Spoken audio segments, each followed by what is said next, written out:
வேலூர் சிப்பாய் கழகம் நூல் வெளியீட்டு விழா தலைமை பேராசிரியர் கருணானந்தன் அவர்கள். நாள் செப்டம்பர் 29, 2024. நேரம் காலை 10 மணி முதல் 1 மணி வரை. அன்பகம் தேனாம்பேட்டை. காலை சிற்றுண்டி மற்றும் மதிய உணவு உண்டு. நுழைவு கட்டணம் 100. முன்பதிவு அவசியம். அனைவரும் வருக. வணக்கம், இது அரண்சை. நான் தேவா பாஸ்கர். நேர்காணலில் இந்திய மாணவர் சங்கத்தின் மாநில இணைச் செயலாளர் தோழர் ஜி.கே. மோகன் அவர்கள். வணக்கம். வணக்கம் தோழர். இந்திய மாணவர் சங்கத்தினுடைய ஒரு போஸ்டரை பார்க்க முடிந்தது. திருச்சி மாநகர்ல நாம் தமிழர் கட்சியினுடைய ஒரு நிர்வாகியை கண்டித்து ஒரு போராட்டத்தை அறிவிச்சிருக்கீங்க. திருச்சியில் நடந்த ஒரு சம்பவம் பெரிய அளவுல பேசு பொருளாகலாம் மாறல. நாம் தமிழர் கட்சியும் அந்த நிர்வாகி மீது நடவடிக்கை எடுத்திருக்காங்களான்ற அந்த தகவலும் இன்னைக்கு வரைக்கும் வெளியேறல. ஓரளவுக்கு ஊடகங்கள்ல அந்த செய்தி புறக்கணிக்கப்பட்டுச்சுன்னு கூட சொல்லலாம். என்ன நடந்துச்சு, யார் அந்த நபர், என்ன பின்னணியில நீங்க நாம் தமிழர் கட்சியை கண்டித்து இந்த ஆர்ப்பாட்டத்தை முன்னெடுத்துறீங்க? அதாவது தொடர்ச்சியா நாம் தமிழர் கட்சி நாங்க சாதி மதத்தெல்லாம் கடந்து நாங்க ஒரு தமிழர்களை ஒருங்கிணைக்கிறதுக்கான ஒரு கட்சின்னு சொல்றாங்க. ஆனா தொடர்ச்சியா அவர்களுடைய கட்சியில இருக்கக்கூடிய நிர்வாகிகளா இருக்கட்டும், உறுப்பினர்களா இருக்கட்டும், சாதிய ஆணவ போக்க கையாளக்கூடிய செயல்பாடுன்றது தொடர்ந்து நடந்துட்டு இருக்கு. பல்வேறு பிரச்சனைகள்ல நம்மளால பார்க்க முடிஞ்சத. அதே போலதான் திருச்சியில பாத்தீங்க அப்படின்னா, ஒரு கல்லூரியில படிக்கக்கூடிய 2 மாணவர்கள் அவங்க ஒருத்தருக்கு ஒருத்தர் காதலிச்சுட்டு வந்திருக்காங்க. அதுக்கு பிறகு பாத்தீங்க அப்படின்னா, வீட்டுல 2 பேரும் வேற வேற சாதியை சார்ந்தவர்கள்ன்றதுனால அவர்கள் வீட்டுல வழக்கம் போல ஒத்துக்கலாம்னா, அழுத்தம் அதிகமானதுக்கு பிறகு அந்த 2 பேரும் வீட்டை விட்டு வெளியில வராங்க. அப்படிப்பட்ட சம்பவம் நடந்ததுக்கு பிறகு இந்த பெண் வீட்டார் அந்த பையன் நம்முடைய சாதியை சார்ந்தவர் கிடையாதுன்ட்டு அவர்களுடைய பெண் வீட்டாரினுடைய உறவினர்கள் எல்லாரும் ஒரு வாகனத்தை எடுத்துட்டு புறப்பட்டு அந்த 2 பேரும் எங்க இருக்காங்கன்றதை தேடி போறாங்க. அப்படிதான் மணப்பாறையில இருந்து இந்த அருணகிரின்றவர் நாம் தமிழர் கட்சியினுடைய கொள்கை பரப்பு செயலாளர், மாநில கொள்கை பரப்பு செயலாளர். எப்படி இந்த சாட்டை துரைமுருகன் ஒருத்தர் இருக்காரோ அதே போல இவர் ஒருத்தர் நாம் தமிழர் கட்சியில செயல்பட்டு இருக்காரு. 2016 ஆண்டு சட்டமன்ற தேர்தல்ல சட்டமன்ற உறுப்பினருக்காக போட்டியிட்டு தோற்று போனவர் தான் அந்த அருணகிரின்றவர். அப்ப இவங்களுக்கு அந்த விவசாய சின்னம் கிடையாது, இரட்டை மெழுகுபத்தி சின்னத்துலதான் சீமான் போட்டிட்டு இருந்தாரு. அப்பையில இருந்து அந்த கட்சியில பயணிக்கிறவர் அருணகிரி. இவங்க நேரடியா போய் அந்த 2 பேரையும் மதுரையில இருந்து புடிச்சு அவர்கள்ட்ட இருந்த அந்த பணம், போனு, அவங்கள்ட்ட என்னென்ன இருந்துச்சோ அந்த பொருட்கள் எல்லாத்தையும் அபகரிச்சுக்கிட்டு மிக மோசமான முறையில இந்த அருணகிரி, அவருடைய இருந்த பிரவீன்றவர், கார்த்தின்றவர், இந்த கேங் ஒரு 6 பேர் கொண்ட குழு போட்டு அந்த பையனை தாக்குதல் நடத்துறாங்க. எப்படி எங்க சாதியை சேர்ந்த பொண்ணை நீ இப்படி காதலிக்கலாம் அப்படின்னு.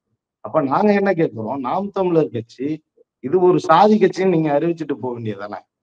இன்னைக்கு தமிழ்ன்ற பேர்ல நாம் தமிழர்னு பேரை வச்சுக்கிட்டு முழுக்க முழுக்க சாதிய வன்ம செயல்பாடுகள்ல ஈடுபட்டு இருக்குது நாம் தமிழர் கட்சி. இன்னைக்கு நாம் தமிழர் கட்சியினுடைய தலைமை ஒருங்கிணைப்பாளர் சீமான் இந்த ஆணவ படுகொலைகளை ஆதரிக்கிறாரா? இவர் இந்த ஆணவ படுகொலைகளுக்கு நாம் தமிழர் கட்சியில வேற ஒரு பேர் வச்சிருக்காங்க. அதுக்கு பேர் குடிப்பெருமை கொலை. நாங்க அப்படிதான் சொல்லுவோன்றாங்க. இதை நம்மளால ஒருபோதும் ஏற்க முடியாது. இன்னைக்கு குறிப்பா மாணவர் சங்கம் இந்த போராட்டத்தை கையில் எடுக்கிறதுக்கான காரணம் என்னன்னா, 2 பேரும் கல்லூரியில படிக்கக்கூடிய மாணவர்கள்.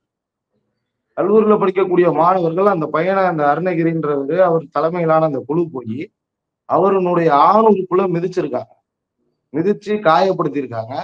அதுக்கு பிறகு தீயில நெருப்பை கொண்டு போய் அவருடைய ஆணுறுப்புல வைக்கிற ஏற்பாட்டுக்குள்ள போயிருக்காங்க. இது எவ்வளவு பெரிய வன்மமான ஒரு செயல் இல்லையா? இதை எப்படி பார்த்துக்கிட்டு நம்ம சும்மா இருக்க முடியும்?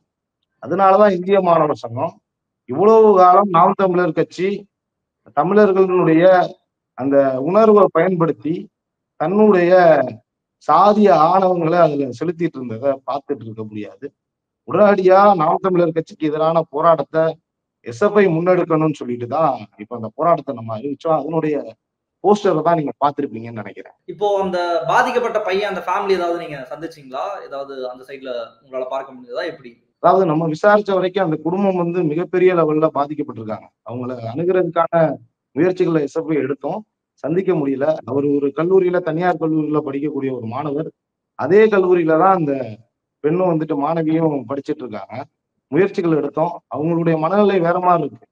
அதாவது இந்த அருணகிரி அவங்களுடைய குழுக்களால மிகப்பெரிய லெவல்ல அவங்களுடைய வீட்டுகள் மேல எல்லாம் போய் தாக்குதல் நடத்தினது. அந்த பையனை கடுமையா தாக்கி திருச்சி அரசு மருத்துவமனையில அனுமதிக்கப்படுறாரு. இந்த சம்பவம் 14ஆம் தேதி நடக்குது. 16ஆம் தேதி மதுரையில கண்ணன்ற ஒருத்தருடைய வீட்டுல வச்சு குடிக்கிறாங்க. அங்க மதுரையிலே ஒரு லாட்ஜ்ல ரூம் எடுத்து அந்த பையனையும் பொண்ணையும் கூட்டிட்டு போறாங்க. அந்த பொண்ணை அவங்க பெண் வீட்டாரோட அமைச்சு வச்சுட்டு அந்த பையனை மட்டும் முழுமையா தாக்குதல் நடத்துறாங்க அந்த பையன் மேல. கிட்டத்தட்ட ஒரு 2 நாட்களுக்கு மேல அந்த பையனை வச்சு அடிச்சதா தகவல்.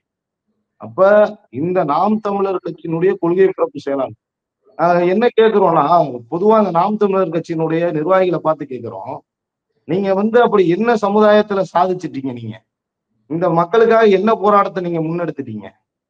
சாதாரண ஒரு நடுத்தர குடும்பத்துல இருக்கக்கூடிய ஒரு ஏழை பிள்ளைகள் காதலித்து தங்களுடைய திருமணம் செஞ்சுக்கணும்ன்ற ஆசையில வெளியில வரும்போது அவர்கள்ட்ட உங்களுடைய சாதிய புத்தியை கொண்டு போய் காட்டுறது, வக்கிரமத்தை காட்டுறது. இந்த அருணகிரி அந்த பொண்ணுக்கு அன்னமுறை வேணும். அவர்களுடைய கூலிப்படை எல்லாத்தையும் கூட்டிட்டு போய் அவர்கள் மீது தாக்குதல் நடத்தி அவங்க அப்பா அம்மாவை வர சொல்லி மிரட்டி அதுக்கு பிறகு காயப்படுத்தப்பட்ட அந்த பையனை அவங்க அப்பா அம்மாட்ட ஒப்படைக்கிறாங்க. இது எவ்வளவு பெரிய ஒரு வன்மமான செயல். இதை பார்த்துட்டு எப்படி முற்போக்கா இருக்கக்கூடிய இயக்கங்கள் வேடிக்கை பார்க்க முடியும்? தொடர்ச்சியா நாம் தமிழர்கள் இருக்கக்கூடியவர்கள் மேல குற்றச்சாட்டுகள் வந்துகிட்டே இருக்கு, கைது செய்யப்பட்டுக்கிட்டே இருக்காங்க. சரி, ஒரு ஒரு ஒழுக்கமான கட்சியா இருந்தா அந்த அருணகிரி மேல இவங்க நடவடிக்கை எடுத்திருக்கணும்ல. நாம் தமிழர் வட்டாரத்துல இருக்கக்கூடிய நாம் தமிழர்களுடைய நிர்வாகிகள்கிட்ட பேசும்போது என்ன சொல்றாங்கன்னா, அவர் கூட தாங்க போனாரு, அவரு போய் அந்த பையனை அடிக்கலன்றாங்க. ஏண்டா, கொலை பண்றதுக்கு 10 பேர் சேர்ந்து போறான், அவன் கூட போய் சேர்ந்து போயிட்டு நான் வேடிக்கை பார்க்க தான் போனேன்னா எப்படி ஏத்துக்க முடியும்? நம்ம விசாரித்த வரைக்கும் முதல்ல அந்த பையனை தாக்கினதே இந்த அருணகிரி தான். அப்ப அந்த கட்சி அவர் மீது நடவடிக்கை எடுக்க கூட தயாரா இல்லை. அப்ப தலைமையிலேயே பிரச்சனை இருக்கு. என்ன தடுக்குதுன்னு நினைக்கிறீங்க சீமான? இப்போ அருணகிரி மீது ஒரு ஆக்ஷன் எடுக்கிறதுக்கு சீமானை எது தடுக்குது? அவர் இந்த விவகாரத்தை முற்றும் முழுதுமாக கடந்து போயிட்டாரு. இது சம்பந்தமாக யாரும் அவர்கிட்ட கேள்வியும் கேட்கல. கட்சியும் இப்படியான அலிகேஷன் வந்திருக்கு, நம்ம ஆக்ஷன் எடுக்கணும், கட்சியில இருந்து ஒரு டிஸ்மிஸ் பண்ணணும்ன்ற நடைமுறை கூட அவங்க பின்பற்றவே இது நடக்கவே இல்லை அப்படின்ற மாதிரியான ஒரு தோற்றத்தை தான் அந்த கட்சியினுடைய நிர்வாகிகள். சாட்டை துறைமுருகன் சேனல் வச்சிருக்காரு, எல்லாத்துக்கும் வீடியோ போடுவாரு. இடும்பாடம் கார்த்திருக்காரு, அவர் எல்லாத்துக்கும் வீடியோ போடக்கூடிய நபர் தான். சீமான இடத்துலையும் டெய்லி பத்திரிகையாளர்களை சந்திச்சுட்டு தான் இருக்காரு. டோட்டலா அந்த கட்சியை மியூட் ஆயிட்டாங்க. இந்த விவகாரம் தொடர்பாக யாருமே பேசல, எதுவுமே பேசல. கட்சி ரீதியாக அருணகிரி மீது நடவடிக்கையும் எடுக்கல. எதனால எல்லாம் கடந்து போறாங்க? அவருடைய சாதிய பின்புலம் தடுக்குதா? என்ன காரணம் நினைக்கிறீங்க சீமான் அந்த கட்சியின் நிர்வாகிகள் கடந்து போவதற்கு? பொதுவாகவே தொடர் நாம் தமிழர் கட்சின்றது அது ஒரு விதமான சாதி கட்சி. நீங்க எங்க போனாலும் அந்த பகுதிகளில் இருக்கக்கூடிய சாதி மெஜாரிட்டியை பார்த்து அதுல ஆவேசமாகி அந்த சாதி கட்சி தலைவர்களை தூக்கி பேசக்கூடிய ஏற்பாட்டை நோக்கிதான் சீமானே போவார். முதல்ல நாம் தமிழர் கட்சியில இருந்து அருணகிரி மேல நடவடிக்கை எடுக்கணும்னா முதல்ல நாம் தமிழர் கட்சியில இருக்க தலைமை ஒருங்கிணைப்பாளர் சீமான் முதல்ல யோக்கியமா இருக்கணும்ல. சோ அங்க எல்லாமே முழுக்க கட்டமைப்பே தவறுதலா இருக்கு. இன்னைக்கு அருணகிரி மேல நடவடிக்கை எடுத்தா அருணகிரி கிட்ட பல ஆடியோ வீடியோக்கள் இருக்கும். இன்னைக்கு சாட்டை துறைமுருகன்ட்ட இருந்த ஆடியோக்கள் எல்லாம் வெளியே வந்துட்டு இருந்ததை நம்ம பார்த்தோம். அதே போல இந்த அருணகிரி மேல சீமான் நடவடிக்கை எடுக்கிறாருன்னா இந்த காளியம்மாள் மீது பிசிறுன்னு சொன்ன ஆடியோ மாதிரி பல ஆடியோக்கள் வெளியில வரும். சோ உண்மையிலே இந்த நாம் தமிழர் கட்சி மிகப்பெரிய அளவுல இந்த விஷயத்தெல்லாம் பொறுத்த வரைக்கும் கடந்து போறது அந்த கட்சிக்கு நல்லதுன்னு நினைக்கிறாங்க. ஆனா அதை யாராலையுமே ஏற்க முடியாது இல்ல தொடர். இப்போ மாணவர்கள் தான் பெரும்பான்மையாக அடுத்த தலைமுறை தான் எனக்கு வாக்காளர்களாக இருக்காங்க. சீமான் தான் அடுத்த மாற்று, அரசியல்ல அவர் தான் முக்கியமான மாற்று. என்னுடைய வாக்காளர்கள் இன்னைக்கு போனை பார்த்துட்டு இருக்காங்க, இளைஞர்களாக இருக்காங்க. அவர்கள் எல்லாரும் தான் சீமானை நம்புறாங்கன்னு சீமானே பல இடங்கள்ல கூறுறாரு. அது ஒரு வகையில உண்மையும் கூட. இப்ப நீங்களும் மாணவர்கள் மத்தியில தான் வேலை பார்த்துட்டு இருக்கீங்க. மாணவர்களிடையே பயங்கரமா இவர் பேசுறாரு, இவர் பேசுறதை சாத்தியப்படுத்திடுவாரு, இவர் நிஜமான மாற்றா சீமான் பேசுறாரு. அவர் பேசக்கூடிய அந்த பேச்சு ரொம்ப வீரியமாக இருக்கு. இது மாணவர்களிடையே இவர் வெற்றி பெறக்கூடிய ஒரு அம்சமாகவும் இருக்கு. அந்த முரணை எப்படி நீங்க மாணவர்கள் மத்தியில கொண்டு போய் காட்ட போறீங்க? ஒரு பக்கம் எனக்கு போடுற சாதி ரீதியா நீ போடுற ஓட்டு தீட்டு அப்படின்றது சீமான் சொல்றாரு. இதை பார்க்கக்கூடிய ஒரு சாதியை மறுக்கக்கூடிய இளைஞர்கள் யாரா இருந்தாலும் கரெக்டா தானே பேசுறாரு அப்படின்றதுதான் அவங்களுடைய பார்வையாக இருக்கும். ஆனா கட்சியில நேரடியாக இப்படி ஒரு சாதி மறுப்பு, ஒரு திருமணம், ஒரு லவ் நடக்குது. அது என்ன பிரச்சனை கூட தெரியல. அதற்கு ஒருத்தரை அவருடைய ஆணுறுப்பை சிதைக்கிற அளவுக்கு அந்த கட்சியின் நிர்வாகிகள் செயல்படுறாங்க. சீமான் கண்ணும் காணாமல் இருக்காரு. இங்க நடக்கக்கூடிய ஆணவ கொலைகளுக்கு அல்லது சாதி ரீதியாக இங்க எதிர்த்து சண்டை போடக்கூடிய இயக்கங்களை சாதிவாதிகள் தாக்கும் போது எல்லா இடத்துலயும் சீமான் அமைதி காக்கிறதான் பார்க்க முடியுது. இப்போ இதை மாணவர்களிடையே எப்படி எடுத்துட்டு போறீங்க? இந்த முரணை நீங்க எப்படி பாக்குறீங்க? பேசுறது நீ ஜாதி ரீதியா போடுற ஓட்டு தீட்டு, ஆனா நான் ஜாதி பார்த்து தான் வேட்பாளர் நிறுத்துவேன், ஜாதி பார்த்து தான் எல்லா வேலையும் செய்வேன், சாதிய அக்கிரமங்கள் இருந்தாலும் அதை கேள்வியை கேட்க மாட்டேன் அப்படின்ற இந்த முரணை நம்ம எப்படி புரிஞ்சுக்கிறது? எப்படி நீங்க மாணவர்களை கொண்டு போறீங்க? அதாவது முதல்ல நாம் தமிழர் கட்சின்றது வந்து ஒரு வாட்ஸ்அப் குரூப். தொடர்ச்சியா அதுல வந்துட்டு குறிப்பிட்ட இந்த விடலை பருவம்பாங்கல்ல, ஒரு 18 வயசுல இருந்து 22, 23 வயசு வரைக்கும் அவன் என்ன செய்யறான்றது அவனுக்கே தெரியாது அப்படின்னு சொல்லக்கூடிய காலகட்டத்துல இருக்கக்கூடிய மாணவர்களை ஓட்டர்ஸை கைப்பற்றக்கூடிய வேலையை தான் சீமான் செஞ்சுட்டு இருக்காரு. தொடர்ச்சியா வந்துட்டு தன்னுடைய ஆவேச பேச்சினால ஒருத்தன் எதை பேசினாலும் சத்தமா பேசுறான், அதனால அது எல்லாமே உண்மையா இருக்கும்னு சொல்லிட்டு போற கூட்டம் இருக்குல்ல, அதாவது அந்த கூட்டத்துக்கு அரசியல் தெரியாது, அன்னன்னைக்கு நடக்கிற நடைமுறை தெரியாது, நாட்டினுடைய பொருளாதாரம் தெரியாது. அப்படி எதுவுமே தெரியாம விளையாட்டு பிள்ளையா இருக்கக்கூடிய ஆட்கள் தான் சீமானுடைய ஓட்டர்ஸ். அவர் அந்த 22, 23 வயசை கடந்து வரும்போது அந்த கட்சியில இருந்து வெளியில வந்துருவாரு ஆட்டோமேட்டிக்கா. அப்ப இது தொடர்ச்சியா நடந்துகிட்டே இருக்கு. இது ஒரு காலகட்டத்துல மாணவர்கள் மத்தியில அந்த விழிப்புணர்வை ஏற்படுத்தக்கூடிய வேலையை இந்திய மாணவர் சமூகம் தொடர்ச்சியா கல்வி நிலைய வளாகத்துல செய்வோம், செஞ்சுக்கிட்டு இருக்கும். எங்களுடைய முதல் குறிக்கோளே நாம் தமிழர் கட்சியை அப்பட்டமா வெளிப்படுத்துறது தான். இந்த கட்சியில என்ன நடக்கும், யார் இருக்கா, யார் சம்பாதிக்கிறா, அதெல்லாம் நம்ம சொல்லணும்னு அவசியம் இல்லை தோழர். அந்த கட்சியில இருந்து வெளியில வந்த பல பேர் சொல்லிட்டு இருக்காங்க. இன்னைக்கு திருச்சியில மாவட்ட செயலாளரா இருந்த பிரபுன்னு ஒருத்தர் ஒரு 1.5 மணி நேரம் கதறாரு பத்திரிகையில உட்கார்ந்து, நாங்க முழுக்க முழுக்க வசூல் செஞ்சு கொண்டு வந்து கொடுத்தோம், அந்த பணம் எல்லாம் தனிநபர்கிட்ட இருக்கு, வசூல் செஞ்சு கொண்டு வந்த கட்டிடம் எல்லாம் வந்துட்டு தனிநபர்களுடைய பேர்ல இருக்கு அப்படின்னு. நான் என்ன கேட்கிறேன்னா, நாம் தமிழர் கட்சிக்கு அக்கா காளியம்மாவை கேட்கிறேன், கம்யூனிஸ்ட் கட்சிகளை பத்தி பேசுறதுக்கு உங்களுக்கு என்ன யோகியதை இருக்கு? பொது உடைமை இயக்கத்தை பத்தி பேச உங்களுக்கு என்ன யோகியதை இருக்கு? கம்யூனிஸ்டுகள் முன்னாடி எல்லாம் உண்டியல் குலுக்கிட்டு இருந்தாங்க, இப்ப கரப்ஷனிஸ்டுகளா மாறிட்டாங்க அப்படின்னு சொல்லக்கூடிய காளியம்மாட்ட கேட்கிறேன், உங்க அண்ணன் யோக்கியமா? உங்க அண்ணன் ரொம்ப யோக்கியமானவர் அவரு? உங்க கட்சியில இருந்துட்டு போன தம்பிகள் இப்ப இருக்கிற தம்பிகள் எல்லாம் சேர்ந்து உங்க அண்ணன் மேல குற்றச்சாட்டு வைக்கிறாங்களே, ஒரு சில ஆடிகள் உங்க அண்ணன் வந்து உங்களை பிசுறுன்னு சொன்னாரு, அதுக்கெல்லாம் உங்கள்ட்ட என்ன பதில் இருக்கு? நீங்க வந்து பொது உடைமை இயக்கங்கள் கம்யூனிஸ்ட் இயக்கங்கள் மேல குற்றச்சாட்டு சொல்றீங்களே, இன்னைக்கும் வந்துட்டு முற்போக்கா இருக்கக்கூடிய கம்யூனிஸ்ட் கட்சியினுடைய தோழர்கள் பல இடங்கள்ல உண்டியல் குலுக்கிதான், அவர் அரசியல் தலைமை குழு உறுப்பினரா இருந்தா கூட அவர் உண்டியல் குலுக்கிதான் அந்த கட்சியை நடத்திட்டு இருக்காங்க. அவர்களிடம் பேசுறதுக்கு முதல்ல நமக்கு யோகியதை இருக்கா? நம்ம சார்ந்து இருக்கக்கூடிய ஒரு கட்சியில, நீங்க நாம் தமிழர் கட்சியில உங்களுக்கு ஒரு பிரச்சனை வருது, நீங்க போய் பேச முடியுமா? இவ்வளவு நாள் மௌனமா இருந்தீங்க, இன்னைக்கு வந்து மீடியாக்கள்ல அது சம்பந்தமா கேட்டாலே உங்கள்ட்ட பதில் கிடையாது. அப்ப நம்ம முதல்ல யோக்கியமா இருக்கணும், இருந்துட்டு அதுக்கப்புறமேட்டு பிற கட்சிகள் குறித்து பேசணும்ன்றதுதான். நாம் தமிழர் கட்சியினுடைய செயல்பாடுகளை என்னவா மதிப்பிடுறீங்க? அந்த நபர் அருணகிரி வந்து போய் தாக்குதல ஈடுபட்டாருன்னு குறிப்பிட்டிருந்தீங்க, அதுல அவர் மட்டும்தான் போயிருந்தாரா, இல்ல ஒரு கேங்கா போயிருந்தாங்கன்னு சொல்லியிருந்தீங்க. எல்லாருமே நாம் தமிழர் கட்சியா, இல்ல அதை லீட் பண்ணது அருணகிரி அவர் மட்டும்தான் அந்த கட்சியை ரெப்ரசென்ட் பண்ணி போனாரா? அதாவது தோழர், அருணகிரி தான் அந்த கேங்கினுடைய லீடர்.